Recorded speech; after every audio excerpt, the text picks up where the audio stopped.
En la opinión y análisis de Víctor López Martínez, abogado internacional.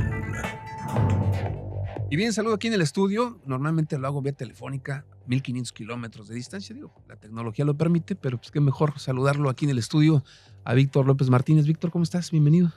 Estimado Mauricio, muy buenas tardes a ti y a todo el auditorio que nos honra con su atención. Es un honor estar hoy presencialmente aquí en tu bello estudio en Mérida.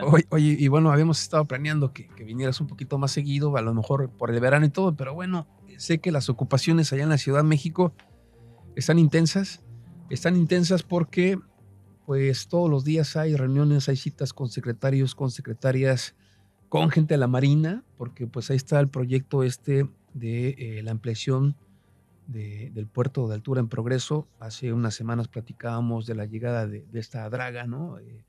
Bien me lo decía, son creo que 7, ¿no? En todo el planeta que se dedican a hacer este tipo de trabajos. 13. Y pues bueno, eso obviamente no había permitido más que hacerlo vía telefónica. Y a propósito de todo eso, pues ¿cómo va hoy en agosto, que ya estamos finalizando todos esos proyectos, Víctor? A final de cuentas, se habla mucho de Yucatán y podemos hablar de la parte que tiene que ver con el turismo, pero creo que un eje central pues, es la economía. Es el que convencer a propios y extraños, me refiero a yucatecos, pero también gente de fuera de la Ciudad de México, de algunos otros países, de que es la mejor momento y la mejor zona para invertir, y me refiero a Yucatán. Así es, Mauricio. No había podido estar presencialmente como quisiera aquí en el estudio. La agenda en la Ciudad de México ha sido intensa. Tiene el sello de nuestro gobernador, la Agenda de México, que es un gobernador muy intenso, de mucho trabajo, de 24/7. Pero hoy, afortunadamente, estamos aquí en Yucatán, aprovechando que la agenda nos trae por acá. El día de mañana el gobernador recibirá al embajador de Singapur en México, un país portuario que en 60 años nada más pasó del tercer mundo a ser una superpotencia global, con mucho orden, mucha disciplina y con infraestructura estratégica. Y también porque estamos en la fase de planeación del renacimiento de la Semana de Yucatán en México, este gran encuentro para empresas yucatecas en la capital del país, que será, y para expositores, artesanos y demás, que será al inicio del mes de octubre. Mauricio, a propósito de tu pregunta de cómo estamos, cómo están las cosas en Yucatán, allá casi un año del gobierno de Joaquín Díaz Mena, del gobierno del Renacimiento Maya, yo creo que el balance es sumamente positivo, sobre todo entendiendo de dónde partimos, cómo encontró el gobernador Joaquín Díaz Mena Yucatán, cómo era la realidad de Yucatán hace un año. A ver, qué bueno que tocas ese tema y te voy a interrumpir ahí. ¿Cómo era la realidad y cómo realmente se encuentra? Y no es para, a final de cuentas, echar lumbre, ¿no? al asador, ni mucho menos más fuego. No. ¿Cómo era la realidad? Porque, y lo hemos platicado en varias ocasiones, Víctor, de repente se vendían proyectos o se decía que ya estaban terminados o iban en buen viento, y finalmente no era así. Un ejemplo, y lo pongo en la mesa, es la parte de las inversiones italianas, ¿no? Es de lo que me viene, y hay muchos otros más. ¿Cuál era esa realidad? Y de esa realidad, ¿hacia dónde se ha partido? Yo hablo últimamente, Mauricio, he estado comentando en diversos espacios que Yucatán vivió una década, si no perdida, desperdiciada. ¿Tanto así? ¿Así la pones en la mesa? Así lo creo, porque son 3 indicadores bien importantes que reflejan cómo se recibió al Estado, cómo estaba realmente Yucatán. Porque la percepción era otra. Es muy fácil ir a los medios y decir cosas, pero cuando nos vamos a los datos, hay 3 datos que son bien importantes. El sexenio anterior, o la última década, es la época en la que el fenómeno de nearshoring, de relocalización de las empresas que salían de Asia-Pacífico para acercarse a los centros de consumo, estuvo en boga, inició y se consolidó. Yucatán no recibió ninguna empresa que se relocalizara al estado. 0. Ese es el dato de nearshoring en Yucatán. 0 empresas llegaron o dejaron sus centros de manufactura para venir al estado. Dato 1. Dato 2. Yucatán en 2024, en el porcentaje de pobreza, traía que el 50% de la población presentaba algún tipo de pobreza en su vida. Es decir, 1 de cada 2 yucatecos.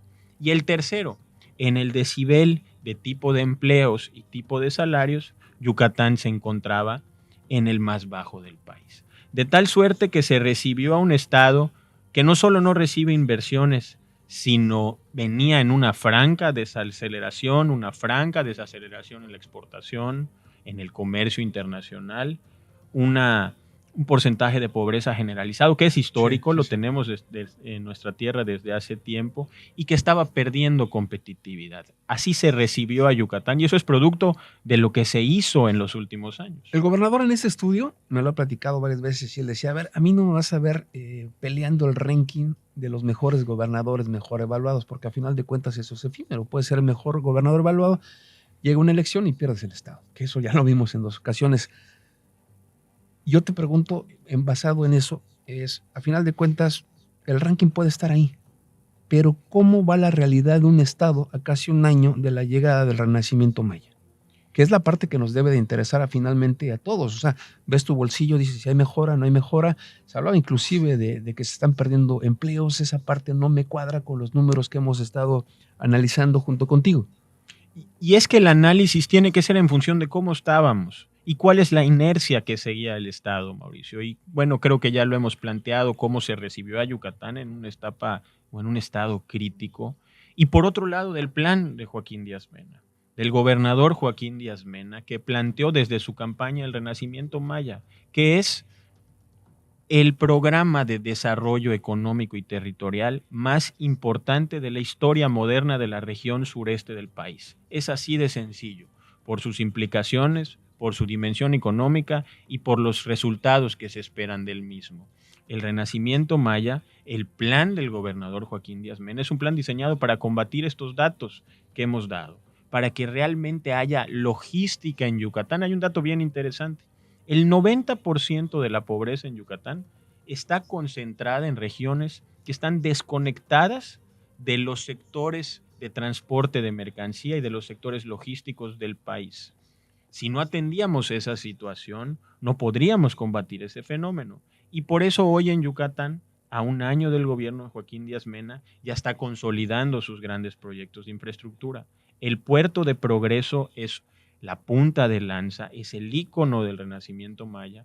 Se habló 25 años de que se iba a modificar, de que se iba a modernizar, de que se iba a hacer esto y lo otro, pero hoy, después de 25 años, ya físicamente tenemos un barco de la mejor tecnología del mundo, que vino de Europa y que es capaz de hacer este trabajo de profundización del puerto, estacionado en el puerto de altura y listo para empezar con los trabajos. Hablas de que está listo. ¿Cuándo inician estos trabajos finalmente?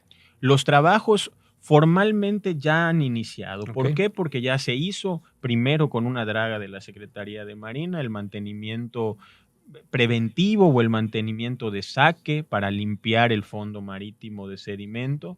Ahora la draga se está poniendo en marcha para iniciar este mes o a inicios del siguiente su trabajo y poderlo concluir de acuerdo al plan en los 3 años. Se va a triplicar la capacidad del puerto, se van a generar 2 plataformas nuevas de 40 hectáreas, se va a hacer más profundo el puerto y eso nos va a poner en competencia para poder atraer empresas, Mauricio, porque una empresa cuando va a llegar a algún lugar lo primero que pregunta es ¿cuál es la logística?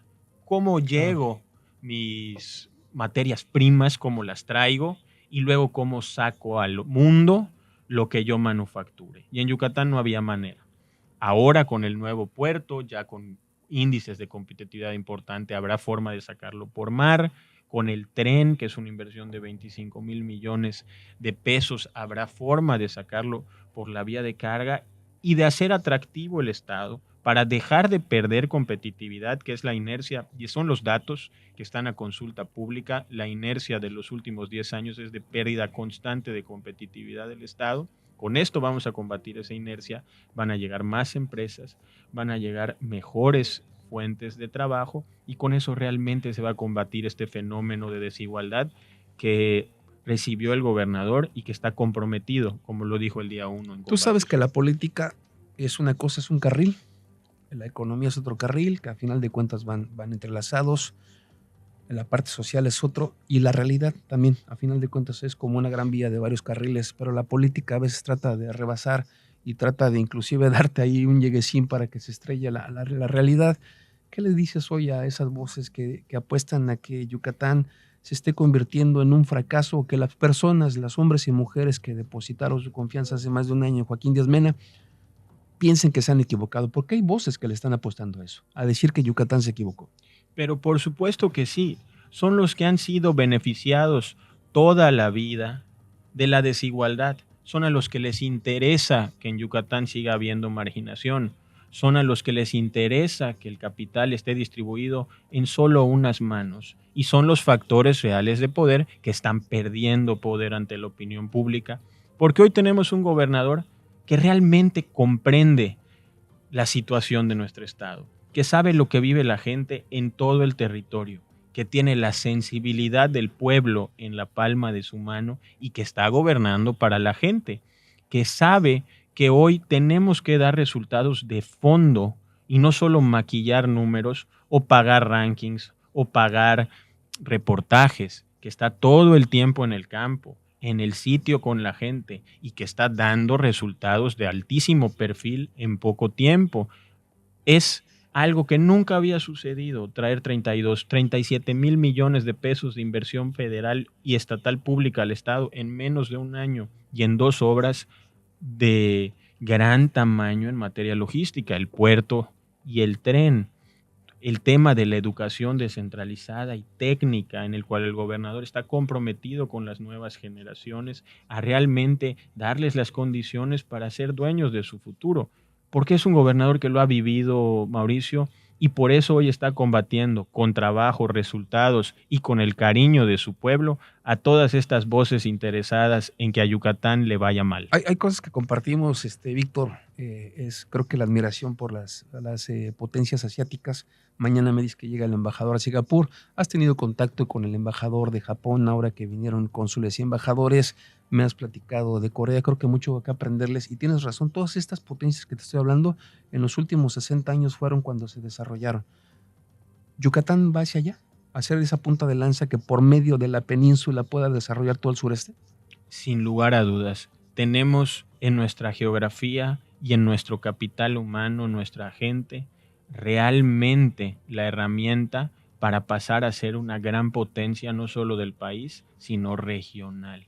Porque hoy, con este plan, las transformaciones reales toman tiempo, Mauricio. Y hoy tenemos un tercer factor. Tenemos a la geografía, tenemos a la gente y tenemos un liderazgo en nuestro gobernador que tiene la confianza de la gente para tomar estas decisiones de largo plazo. Con eso, Yucatán va que vuela a realmente replicar un caso de éxito regional y hacer un ejemplo con el plan del renacimiento maya para todo el país. Víctor, como siempre, gracias. Vamos a dejar pendiente otros temas. Yo creo que hay mucho que hablar de lo que sigue pasando en América del Norte, aranceles. Lo dejamos para la próxima semana y bueno, si no andas por aquí, lo haremos vía telefónica.